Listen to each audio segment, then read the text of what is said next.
আসসালামু আলাইকুম রহমতুল্লাহি ওবরকাতুহু। সম্মানিত দর্শক, বাংলাদেশের সাবেক প্রধানমন্ত্রী শেখ হাসিনাকে নিয়ে বিশ্ব মিডিয়াতে যে মাতামাতি, এটি রীতিমতো বিস্ময়কর। আপনারা জানেন যে মিডিয়ার দৃষ্টি আকর্ষণ করা চাট্টিখানি কোনো বিষয় নয়। এই মুহূর্তে পৃথিবীতে খুব অল্প মানুষ রয়েছেন যারা সরাসরি মিডিয়াকে আকর্ষণ করতে পারেন রাজনৈতিক সেক্টরে।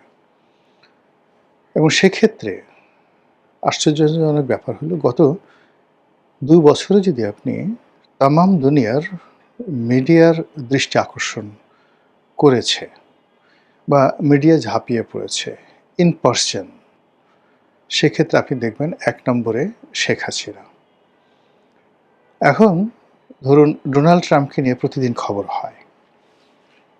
তারপর আ সৌদি আরবকে নিয়ে খবর হচ্ছে। ইরানের পররাষ্ট্রমন্ত্রী নিয়ে খবর হয়, জেলেনস্কিকে নিয়ে খবর হয়। এর কারণ হলো যুদ্ধের কারণে তারা রাষ্ট্র ক্ষমতায় আছেন এবং বৈশ্বিক পরিস্থিতিতে তারা প্রতিদিন এমন কিছু কর্মকাণ্ড করেন বা এমন কোনো ঘটনা ঘটে যে বিশ্ব মিডিয়া মূলত সেই খবরগুলো প্রচারিত করে। কিন্তু যদি ধরেন ইন পারসন ডোনাল্ড ট্রাম্প যেভাবে তার পূর্বসূরি ধরুন আ ক্লিন্টন, হিলারি ক্লিন্টন, তারপর Joe Biden, George W Bush, আপনি গিয়ে দেখবেন যে এদের কারোর ব্যাপারেই মিডিয়ার কোনো রকম আগ্রহ নেই। শেখ হাসিনার চাইতে অনেক কৌশলগত গুরুত্বপূর্ণ রাজনৈতিক ব্যক্তিত্ব যারা ইতিমধ্যে ক্ষমতা হারিয়েছেন। যেমন ধরুন মাদুরো। তো ভেনেজুয়েলার প্রেসিডেন্ট মাদুরো এখন কোন অবস্থায় আছে আপনারা কি জানেন? আপনারা কেউ জানেন না। কিংবা আহমেদিনেজাদ ইরানের প্রেসিডেন্ট কোথায় আছেন? সিরিয়ার প্রেসিডেন্ট বাশার আল আসাদ সাবেক প্রেসিডেন্ট তিনি এখন কোথায় আছেন? আমরা কেউ জানি না। কিংবা ধরুন জাস্টিন ট্রুডো কানাডার প্রধানমন্ত্রী, অ্যাঞ্জেলা মার্কেল অথবা থেরেসা মে ব্রিটেনের সাবেক প্রধানমন্ত্রী। আপনি দেখবেন যে এদের কোনো রকম খবরাখবর, ব্যক্তিগত বিষয়, কোনো বিষয়ই আমাদের সামনে আসছে না। এমনকি ভারতে যদি আপনি সোনিয়া গান্ধীর কথা চিন্তা করেন, কংগ্রেসের সভাপতি, তার ব্যাপারেও কোনো খবর ভারতীয় পত্রপত্রিকা, আমাদের পত্রপত্রিকা বা বিশ্ব গণমাধ্যমে আসছে না। কিন্তু বারবার গত ২ বছর ধরে even more than mister Narendra Modi, more than Asim Munir, more than doctor Muhammad Yunus, more than Imran Khan, সবাইকে ছাপিয়ে বারবার কেন শেখ হাসিনার খবর বিশ্ব মিডিয়াতে আসছে? ১। ২ নম্বর হলো বিশ্ব মিডিয়া কেন শেখ হাসিনার কাছে ছুটছে? একটা ইন্টারভিউর জন্য, কিংবা ধরুন সে তো আবার ইন্টারভিউ নয়, সেটা কেবলই মাত্র কখনো লিখিত প্রশ্নের বা ইমেইল প্রশ্নের উত্তর দেন, কখনো ভয়েস মেসেজ দেন। এই জিনিসগুলোর জন্য কেন বিশ্বের একেবারে মানে যাকে বলা হয় এত বড়, বড় মিডিয়া, সে ওয়াশিংটন পোস্টের মতো পত্রিকা, ইকোনমিস্টের মতো পত্রিকা, তারপরে আপনি ধরুন ব্লুমবার্গের মতো পত্রিকা, যেগুলোতে ২ কলমে একটা নিউজ ছাপানোর জন্য ২ কলম ছোট্ট ধরুন ১০০ ওয়ার্ড একটা খবর ছাপানোর জন্য বিশ্বের রাষ্ট্রপ্রধানরা, সরকার প্রধানরা পাগল হয়ে থাকেন। সেই পত্রিকাগুলো হাজার, হাজার শব্দ সম্বলিত নিবন্ধ উপর্যুপরি কেন শেখ হাসিনাকে নিয়ে তারা প্রকাশ করছে। এখন এই বিশ্ব মিডিয়াগুলো কি বাংলাদেশের মিডিয়ার মতো বা ভারতের গদি মিডিয়ার মতো? যে তারা সবসময় ক্ষমতার পদলেহন করে? যদি তাই হয়, তাহলে শেখ হাসিনার তো এখন কোনো ক্ষমতা নেই। দ্বিতীয়ত হলো যে এই বিশ্ব মিডিয়াগুলো, তারা কি টাকায় বিক্রি হয়? হ্যাঁ, ক্ষেত্র বিশেষে কখনো, কখনো টাকা, বিজ্ঞাপন, প্রমোশন তারা কাজ করে। কিন্তু একটা সার্টেন লিমিট।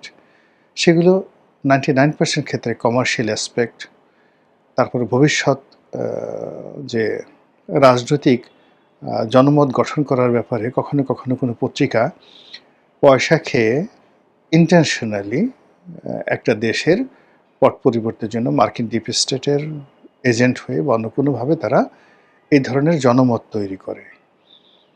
কিন্তু কোনো ব্যক্তিকে যিনি কিনা ক্ষমতাচ্যুত হয়েছেন, তাও আবার গণ অভ্যুত্থানের মাধ্যমে, তাও আবার দেশে বিদেশে চলে গেছেন। আচ্ছা চিন্তা করুন, শেখ হাসিনা ভার্সাস অং সান সুচি। অং সান সুচির পিতা, তিনিও মায়ানমারের যাকে বলা হয় জাতির পিতা, জেনারেল নে উইন। দ্বিতীয়ত অং সান সুচি ব্যক্তিগতভাবে অক্সফোর্ড অথবা ক্যামব্রিজ এখান থেকে তিনি পড়াশোনা করেছেন। শেখ হাসিনার চেয়ে তার সেই ক্যারিকেচার অনেক অনেক বেশি।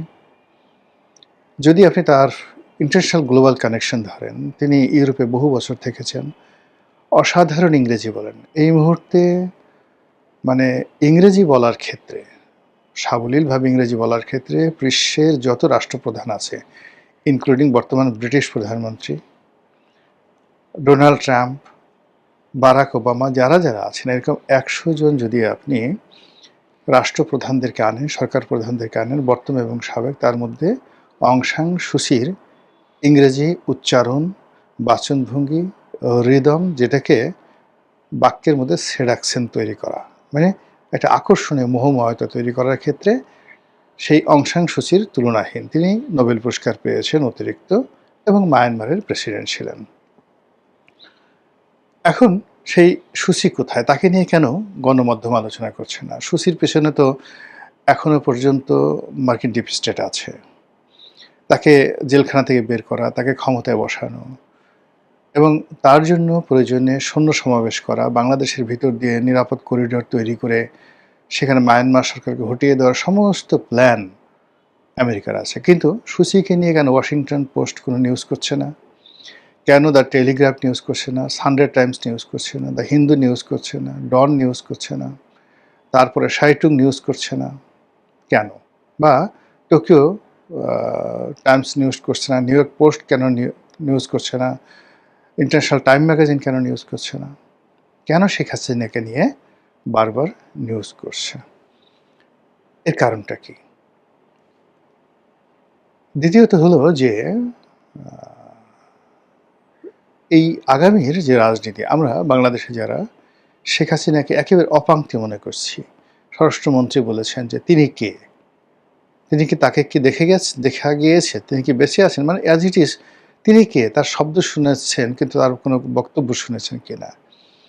এই যখন তার ব্যাপারে তুচ্ছ-তাচ্ছিল্য আমাদের দেশের মধ্যে, তখন রয়টার্সের সাংবাদিক তাকে প্রশ্ন করার জন্য সেই যে ইন্টারন্যাশনাল প্রেস ক্লাব আছে দিল্লিতে, যেখানে ফরেন করেসপন্ডেন্স ক্লাব, সেখানে উপস্থিত হয়ে তাকে প্রশ্ন করার জন্য তিনি তীর্থের কাকের মতো বসে থাকেন।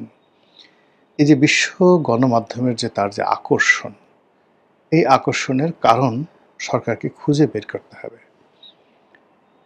দুটো বিষয় থাকে। যখন একজন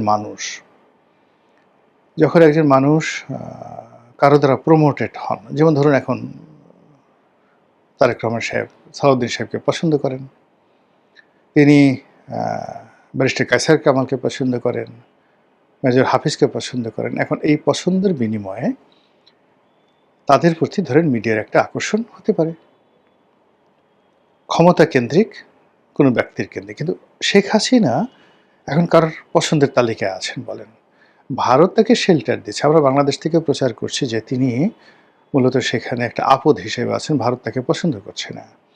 তো সেক্ষেত্রে যেখানে নরেন্দ্র মোদীর কোনো বক্তব্য, তার খবরাখবর পত্রপত্রিকাগুলো প্রকাশ করছে না, ইভেন ভারতের যে সকল নাকুচু পত্রিকাগুলো রয়েছে, যেমন ধরেন আনন্দবাজার, সাপ্তাহিক দেশ, তারপর ইলাস্ট্রেটেড উইকলি, যেগুলো খুব নাকুচু পত্রিকা ভারতের, দ্য হিন্দু, এ সকল পত্রিকায় কিন্তু নরেন্দ্র মোদীর খবরই ছাপাচ্ছে না। সেখানে কেন বারবার সেই শেখ হাসিনার বক্তব্য ছাপা হচ্ছে?